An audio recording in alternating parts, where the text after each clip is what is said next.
حازم اور شاویز کو بھی کہیں نہ کہیں لگ رہا تھا کہ مہروز کو مارنے کے پیچھے ہمدان نہیں بلکہ انہی کے دشمنوں کا ہاتھ ہے، یا یہ بھی پاسبل تھا کہ ہمدان بھی ان سب کے ساتھ ملا ہوا ہو۔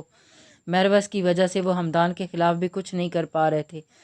حازم کے بنائے گئے پلان کے مطابق ہبا نے اس کے آدمیوں کو دوسری جیل میں لے جانے کے بہانے راستے میں ہی فرار کروا دیا تھا۔ وہ ایک دوسری جگہ ریڈ کرتے ان کے گینگ لیڈر حازم سالار کو گرفتار کر لیا گیا تھا۔ حازم کا اصلی چہرہ ابھی بھی سامنے نہیں آ سکا تھا۔ حازم نے داڑھی اور مونچھوں کی مدد سے اپنے چہرے کی اصل شناخت چھپا لی تھی، جس بات پر ہبا نے کوئی اعتراض نہیں کیا تھا۔ حازم کے ہاتھوں میں ہتھ کڑی لگاتے اس کا دل کسی انہونی کے خوف سے لرز اٹھا تھا۔ اسے لگ رہا تھا جیسے وہ کچھ بہت غلط کر رہی ہے۔ حازم نے اسے یہی شرط رکھی تھی کہ گرفتاری تب ہی دے گا جب ہبا اسے گرفتار کرنے خود آئے گی۔ حازم کو گرفتار کرتے ہبا کی آنکھوں میں آنسو بھر آئے تھے، جو نوٹ کرتے حازم نے اس کی جانب مسکرا کر دیکھتے آنکھ دبائی تھی۔ تمہارے شوہر کو نقصان پہنچانے والا کوئی مائی کا لال ابھی تک پیدا نہیں ہوا، اس لیے فکر کرنے کی ضرورت نہیں ہے، جلد ہی ملاقات ہوگی سویٹ ہارٹ۔ حازم اس کے کانوں میں سرگوشانہ لہجے میں بولتا وہاں سے ہٹ گیا تھا۔ بلیک سٹارز کی گرفتاری کا سن کر پورے سوشل میڈیا پر ہلچل مچ چکی تھی۔ لوگ اس کی شناخت جاننا چاہتے تھے، اسے دیکھنا چاہتے تھے، اور کچھ سیاسی پارٹیز کے کرندے یہی چاہتے تھے کہ اس بلیک سٹارز کو سرے عام پھانسی لگا دی جائے۔ یہ سب سنتے ہبا کا دل ہول رہا تھا، اس کا دماغ بالکل معاف ہو چکا تھا۔ وہ نہیں جانتی تھی اس نے ٹھیک کیا یا غلط، مگر اس کی چھٹی ہی اسے شدید غلط ہونے کا الارم دے رہی تھی۔ ہمدان سر، وہ سامنے کمرہ ہے مہرو میم کا، اب میری زندگی کی ڈور آپ کے ہاتھوں میں ہے۔ جنید ہمدان کو بلیک ہاؤس تک لے آیا تھا، اندر سے اس کا دل سوکھے پتے کی طرح کانپ رہا تھا۔ وہ نہیں جانتا تھا ہمدان کو یہاں لا کر اس نے ٹھیک کیا ہے یا نہیں، مگر اسے ہمدان کی آنکھوں میں آج سچائی نظر آئی تھی۔ وہ مہروز کے لیے محبت بھی دکھی تھی، اس لیے آج پہلی بار اس نے اتنا بڑا رسک لیا تھا۔ ہمدان خود کو اس وقت دنیا کا سب سے خوش قسمت ترین انسان تصور کر رہا تھا، جس کو اتنی بڑی غلطی کرنے کے بعد بھی ازالہ کرنے کے لیے دوسرا موقع دے دیا گیا تھا۔ مہروز کے پاس شاویز اور حازم نے فل ٹائم کے لیے نرسز کا انتظام کر رکھا تھا، جبکہ اسے کسی قسم کی تکلیف کا سامنا نہ کر سکے۔ مہروز کی ول پاور کافی سٹرونگ تھی، وہ جلدی ریکور کر رہی تھی اپنے زخموں کو، لیکن اس کے دل و دماغ پر چھائی سمردگی ہر گزرتے دن کے ساتھ اس کی تکلیف میں اضافہ کر رہی تھی۔ وہ جب بھی آنکھیں بند کرتی، اسے سنگ دل ایس پی کا تصور اس کے دل و دماغ پر چھا جاتا تھا۔ وہ اپنے اسے جان ستمگر کو بھول جانا چاہتی تھی، مگر اس معاملے میں بالکل بے بس ہو چکی تھی۔ اس وقت بھی اپنے دماغ کو تھوڑا سا ریلیکس کرنے کے لیے اس نے بک پڑھنے کا ارادہ کیا تھا، لیکن اس شے میں بھی وہ پوری طرح سے ناکام ہو چکی تھی۔ اس کے بعد خود سے ہی زچ ہوتی وہ بک اپنے چہرے پر رکھتی، پھوٹ پھوٹ کر رو دی تھی۔ I hate you S P Hamdan Siddiqui, I really hate you, کبھی معاف نہیں کروں گی آپ کو۔ مہروز روتے ہوئے بلند آواز میں باواضح بلند شکوہ کناں لہجے میں بولی تھی، اس بات سے انجان کہ جس سے وہ مخاطب تھی اس تک یہ الفاظ بآسانی پہنچ چکے تھے۔ But I love you my beautiful gangster. Hamdan کا بھاری لہجہ روم کی خاموش فضا میں گونجتا مہروز کے کانوں سے جا ٹکرایا تھا۔ اس نے اپنے چہرے سے بک ہٹاتے جھٹکے سے آواز کی سمت دیکھا۔ اپنی شاندار پرسنالٹی کے ساتھ سامنے کھڑے ایس پی ہمدان کو دیکھ مہروز کو روم کی ہر شے اپنی نگاہوں کے سامنے گھومتی ہوئی محسوس ہوئی۔ مہروز نے یکدم اپنی جگہ سے اٹھنا چاہا تھا جب درد کے مارے اس کے ہونٹوں سے کراہ نکلی تھی اور وہ واپس تکیے پر جا گری تھی۔ تکلیف کے ساتھ ساتھ سامنے کھڑے دشمن جاں کو دیکھ کر اس کے آنکھوں سے آنسو بہہ نکلے تھے۔ ہمدان تیزی سے اس کی جانب بڑھا تھا۔ وہیں رک جائیں ایس پی صاحب، میرے قریب آنے کی کوشش مت کیجیے گا ورنہ خود کو یہ مار کر اپنی جان لے لوں گی۔ ہمدان کو سامنے دیکھ مہروز کو اپنی ایک اذیت یاد آ گئی تھی۔ وہ اذیت اور گریہ زاری سے سوجی لال آنکھیں سے اسے دیکھتی سائڈ ٹیبل پر فروٹ کے ساتھ رکھی چھری اٹھا کر اپنے پیٹ کی جانب لے جاتی اسے خود سے دور رہنے کی دھمکی دے گئی تھی۔ اس کی آنکھوں سے پھوٹتے شرارے دیکھ کر ہمدان اپنے قدم وہیں روک گیا تھا۔ وہ جانتا تھا غصے میں آ کر یہ جذباتی لڑکی کوئی سنگین قدم اٹھا سکتی تھی۔ تمہیں لگتا ہے تم یہ سب کر کے مجھے اپنے قریب آنے سے روک لو گی؟ تم میری ضد سے واقف ہو اور میری شدت پسندی سے بھی۔ ہمدان اس کی آنکھوں سے بہتے آنسو بے چینی سے دیکھتا سختی سے مٹھیاں بیچ گیا تھا۔ ہاں، میں اب کبھی آپ کو خود کے قریب آنے نہیں دوں گی۔ اس دن آپ کے اپنے لیے نفرت دیکھ میں اپنے دل میں میرے دل میں موجود آپ کی محبت بھی ختم ہو چکی ہے۔ اب میں آپ سے کوئی رشتہ نہیں رکھنا چاہتی ہوں، ٹھیک ہوتے ہی سب سے پہلا کام آپ سے طلاق لینے والا ہی کروں گی۔ مہروش آج پہلی بار ہمدان کے سامنے یوں بول رہی تھی، جو دیکھ ہمدان اندازہ لگا پا رہا تھا کہ یہ پیاری سی لڑکی کتنی اذیت میں تھی۔ ہمدان اس وقت اسے اپنے سامنے دیکھ اتنا خوش تھا کہ کچھ لمحوں کے لیے یہ فراموش کر گیا تھا کہ اس لڑکی کو اس نے آج تک کتنی اذیت دی تھی، لیکن مہروش کی آنکھوں سے قطار در قطار بہتے آنسو دیکھ اسے اپنا ہر ستم یاد آنے لگا تھا۔ پلاننگ بہت اچھی کی تھی تم نے، مگر افسوس کہ یہ پایا تکمیل تک نہیں پہنچ پائے گی۔ ہمدان دھیرے دھیرے اس کی جانب بڑھنے لگا تھا۔ مہروش اسے سامنے دیکھ اس وقت اتنی عجیب کیفیت کا شکار تھی کہ اس کی یہ پیش قدمی نہیں دیکھ پائی تھی۔ آپ پلیز چلے جائیں یہاں سے، مجھے آپ سے کوئی بات نہیں کرنی۔ ہمدان اس وقت فل سیاہ پینٹ شرٹ میں ملبوس، سر پر سیاہ سکارف باندھے بالکل اس کے گینگ کے حلیے میں کھڑا، اس کا دل آج بھی پوری شدت سے دھڑکے جا رہا تھا۔ وہ نہیں چاہتی تھی ہمدان اس سے دور جائے۔ اوکے، تم خود کو مزید تکلیف مت دو، میں جا رہا ہوں۔ اگر میرے سامنے آنے سے تمہیں اذیت ہوتی ہے تو میں اب کبھی تمہارے سامنے نہیں آؤں گا۔ ہمدان اسے آنسوؤں میں بھیگتا دیکھ واپس جانے کے لیے پلٹا تھا، جبکہ مہروش جو غصے میں اسے دور جانے کا کہہ رہی تھی، مگر دل سے وہ اس سے دور نہیں ہونا چاہتی تھی۔ اسے ایک بار پھر سنگ دلی کی انتہا کر کے یوں واپس جاتے دیکھ وہ اپنے آنسوؤں کے ریلے پر قابو نہیں رکھ پائی تھی اور چہرہ دونوں ہاتھوں میں چھپائے پھوٹ پھوٹ کر رو دی تھی۔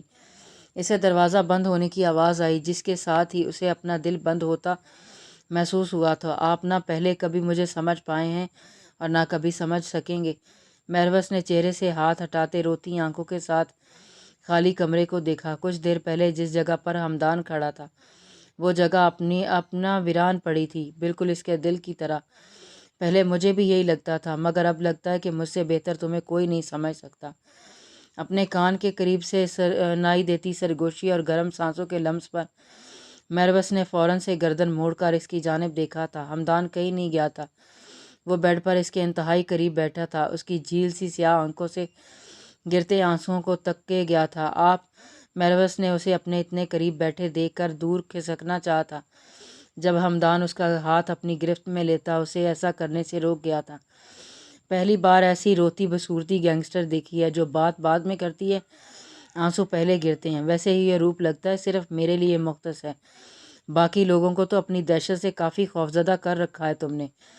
ہمدان اس کی ہاتھ کی پشت پر لب رکھتا مہروش کی دھڑکنیں منتشر کر گیا تھا۔ مجھے اندازہ نہیں تھا کہ آپ مجھ سے اتنی نفرت کرتے ہیں کہ بنا مجھ سے کسی بات کی وضاحت مانگے پورا سچ سنے مجھے سزا سنا دیں گے۔ مہروش اس سے بات نہیں کرنا چاہتی تھی، مگر اس دشمن جاناں کو سامنے دیکھ شکوے کے ساتھ ساتھ اس کے ہونٹوں سے سسکی نکلی تھی۔ اور مجھے نہیں لگا تھا کہ تم مجھ سے اتنی محبت کرتی ہوگی کہ اپنے لوگوں کو، اپنے ساتھی بلیک سٹارز کو چھوڑ کر مجھ سے خطرہ ہونے کے باوجود میرے پاس رہنے کو ترجیح دو گی۔ میرے اتنے برے رویے کے بعد اتنی محبت کیسے کر لیتی ہو تم مجھ سے؟ کبھی غصہ نہیں آیا تھا مجھ پر؟ کبھی نفرت محسوس نہیں ہوئی؟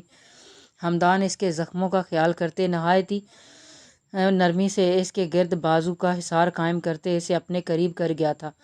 مہروش میں اتنی ہمت نہیں تھی اس کے وقت کہ اس کا حصار توڑ سکتی۔ اب نہیں کرتی آپ سے محبت، میرے دشمنوں سے زیادہ کچھ نہیں ہیں آپ میرے، پلیز دور رہیں مجھ سے، آپ میری بے بسی کا فائدہ نہیں اٹھا سکتے۔ مہروش اس کی جانب دیکھنے سے گریزاں تھی، جیسے اس ستمگر کی جانب دیکھ کر اپنے کمزور پڑ جانے کا خوف ہو۔ اچھا، تمہاری یہ دھڑکنیں تو کچھ اور ہی کہہ رہی ہیں۔ ہمدان اس کا چہرہ اپنی جانب موڑتے دل فریب لہجے میں بولا تھا۔ تم مجھ سے محبت کے دعوے دار تو ہو، مگر مجھے سمجھ نہیں پائی کہ میں کیسا انسان ہوں۔ مجھے حیرت ہو رہی ہے کہ تم نے سوچ بھی کیسے لیا میں تمہیں مارنے کا پلان بنا سکتا ہوں۔ کیا ذرا سا یقین بھی نہیں کر پائی تم مجھ پر؟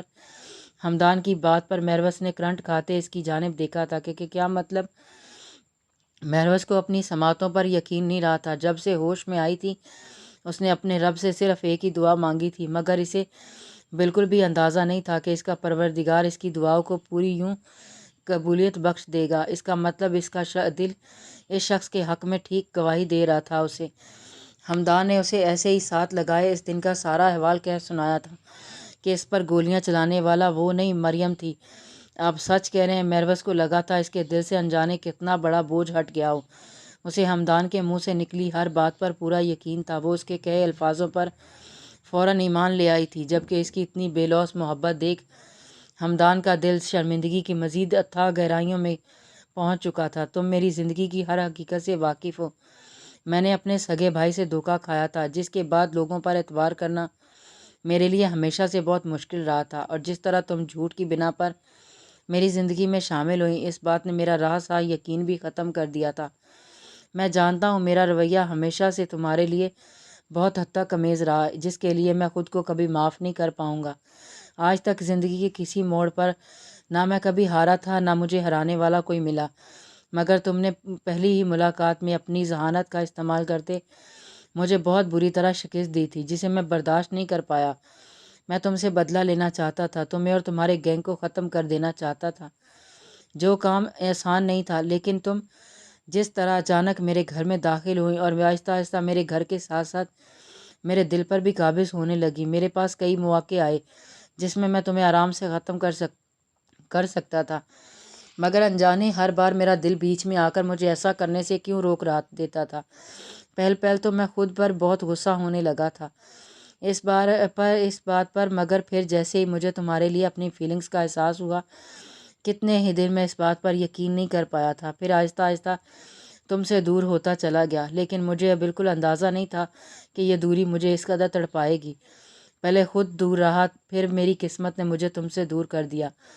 تمہاری اپنے لیے دیوانگی دیکھ میں خود کو تم سے محبت کرنے سے روک نہیں پایا، اور اب میری دیوانگی تم برداشت نہیں کر پاؤ گی۔ میں ان گزرے دنوں میں تمہارے لیے کتنا تڑپا ہوں میں بتا نہیں سکتا۔ یہ خیال ہی میری سانسیں چھین لیتا تھا کہ تم اب میری زندگی میں نہیں رہی، لیکن میرا دل اس بات پر یقین نہیں کر پایا، اور آج تمہیں اپنے سامنے دیکھ مجھے اپنے یقین کی جیت ہوتی محسوس ہو رہی ہے۔ مریم کو میں نے اس وقت سہارا دیا جب وہ بالکل بے سہارا اور کمزور تھی، اس کے پاس کوئی ٹھکانہ نہیں تھا، مگر تمہیں نقصان پہنچا کر اس نے جو گناہ کیا اس کا بہت جلد عبرتناک انجام بھگتے گی وہ میرے ہاتھوں۔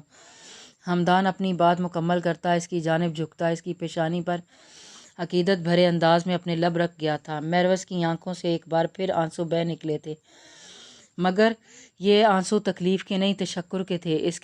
اس کے رب نے اس کی تمام اذیتوں کا مداوع کرنے کا فیصلہ کر دیا تھا۔ کیا آپ اب بھی بلیک سٹارز کو برا اور اپنا دشمن سمجھتے ہیں؟ مہروز کا دل پر یہ سوال پوچھتے ہوئے بہت زور سے دھڑکا تھا۔ ایک انجانا سا خوف محسوس ہوا تھا کہ اگر ہمدان اب بھی اس کے ساتھیوں سے نفرت کرتا ہوا تو میں تم لوگوں کو اپنا دشمن کبھی بھی نہیں سمجھتا تھا۔ میری جنگ ہمیشہ سے اقبال کیانی کے خلاف تھی۔ مجھے یہی لگتا رہا کہ تم میرے قریب صرف اس لیے آ رہی ہو کیونکہ تم میرے پاس موجود اقبال کیانی کے خلاف ثبوتوں کو ختم کر کے اسے بچانا چاہتی ہو۔ اگر ایسا ہوتا تو میں تمہیں کبھی ان ثبوتوں تک رسائی حاصل نہ ہونے دیتا۔ اب ہمارا دشمن ایک ہے تو ہم بھی ایک ہو کر کام کر سکتے ہیں۔ ہمدان اس کی خوشی سے کھلتے چہرے کو دیکھ مسکرا دیا تھا۔ اس کے لیے اب اس پیاری سی لڑکی کی خوشی سے بڑھ کر کچھ نہیں تھا۔ وہ آہستہ آہستہ اپنے دیے ہر درد کا مداوع کرنے کا عزم رکھتا تھا۔ ہمدان مہروز کے دلکش مسکراہٹ دیکھ اس کی جانب جھکا تھا اور اس کی مسکراہٹ کو اپنے ہونٹوں سے چن گیا تھا۔ میری طبیعت ٹھیک نہیں ہے، مہروز نے اس کے سینے پر دباؤ ڈالتے گھبرائی سی آواز میں کہا تھا، کیونکہ ہمدان کی بولتی جان لیوا قربت پر مہروز کو اپنی جان نکلتی محسوس ہوئی تھی۔ اسی کا ہی تو خیال کیا ہوا ہے ابھی تک۔ ہمدان کی بے چارگی دیکھ مہروز اپنی بے ساختہ امڑ آنے والی کھلکھلاہٹ نہیں روک پائی تھی، مگر ہمدان کے والہانہ محبت بھرے خطرناک تیور دیکھ وہ فوراً اپنے ہونٹ دانتوں تلے دبا گئی تھی، جبکہ اس کی یہ معصوم حرکت دیکھ ہمدان اپنا قہقہ نہیں روک پایا تھا۔ جاری ہے۔